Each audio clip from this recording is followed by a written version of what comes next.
La technologie blockchain est actuellement le moyen le plus rapide de devenir milliardaire. Une des stratégies pour y parvenir est de créer sa propre crypto-monnaie. Nous sommes le 4 janvier 2018 et Forbes nous apprend que Mark Zuckerberg vient de se faire chipper la 5e place au classement des plus grosses fortunes par un homme inconnu du grand public. Il s'agit de Chris Larsen, dont la fortune est alors brièvement estimée à 59 milliards de dollars. Mais Chris Larsen n'est pas un inconnu dans le monde de la blockchain.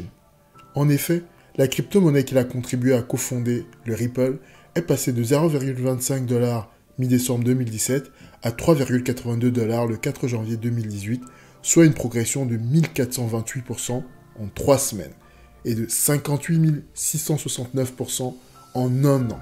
Absolument astronomique. Mais qui est Chris Larsen? Né en Californie à San Francisco en 1960, Chris Larsen est le fruit de l'union d'une mère illustratrice freelance et d'un père mécanicien aéronautique pour la compagnie United Airlines.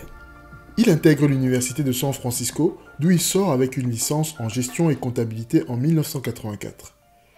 Il débute sa carrière dans l'entreprise Chevron en tant qu'auditeur. Mais ensuite, il décide de reprendre ses études et obtient un MBA de l'université de Stanford en 1991.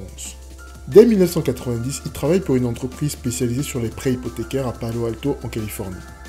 Chris se lie alors d'amitié avec une collègue, Janina Poloski, et ensemble, ils décident de démissionner pour créer leur propre entreprise de prêts hypothécaires en 1992.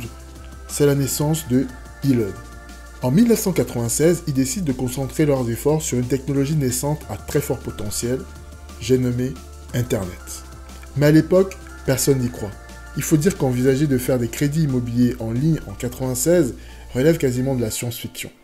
Mais ils ont un plan. Faire baisser drastiquement les commissions d'agents et autres frais de transaction. Pour financer leur projet, ils lèvent 450 000 $ auprès de leur famille et de leurs amis. Ils lancent le site en 1997 et le succès est au rendez-vous. En 1999, toujours leader des prêts immobiliers aux États-Unis, ils décident de s'introduire en bourse. Un an plus tard, la valorisation de l'entreprise franchit la barre symbolique du milliard de dollars. Mais en 2005, Chris Larsen vend l'entreprise pour se concentrer sur son nouveau projet, Prosper Marketplace. Il s'agit d'un site d'enchères sur le modèle d'eBay, mettant en relation les acheteurs et les vendeurs immobiliers. Le taux des transactions est fixé à l'issue d'un processus d'enchères en ligne. Là encore, le succès au rendez-vous. En mai 2012, il se met en retrait de l'entreprise pour se consacrer sur son nouveau projet. En septembre 2012, Chris Larsen cofonde OpenCoin et commence à développer un nouveau protocole de paiement appelé Ripple sur la base d'un concept de Ryan Fugger. Le protocole a la capacité de réaliser des transferts de fonds entre deux contreparties de façon directe et rapide. Des caractéristiques qui vont permettre à l'entreprise de proposer très tôt ses services aux institutions financières. L'entreprise crée alors sa crypto-monnaie, le Ripple, ainsi que le fameux trigramme XRP. En 2013, l'entreprise change de nom et OpenCoin devient Ripple Labs. En 2017, l'entreprise annonce un partenariat avec un poids lourd de la finance mondiale, à savoir la banque espagnole BBVA. Cette collaboration ne sera que la première d'une longue liste d'institutions financières prestigieuses qui seront séduites par le réseau Ripple, dont l'objectif est désormais de remplacer le réseau SWIFT, un système créé en 1973 et qui permet de réaliser des transactions interbancaires. Mais il est lourd, coûteux et lent. Ripple propose le contraire. Or, le marché des transactions interbancaires est gigantesque. Il peut atteindre 6 trillions de dollars de transactions pendant les jours les plus actifs. C'est notamment la perspective de voir l'entreprise dominer ce marché qui a provoqué une hausse sans précédent du Ripple en décembre 2017. Finalement, Chris Larsen a eu un impact déterminant sur les crypto-monnaies.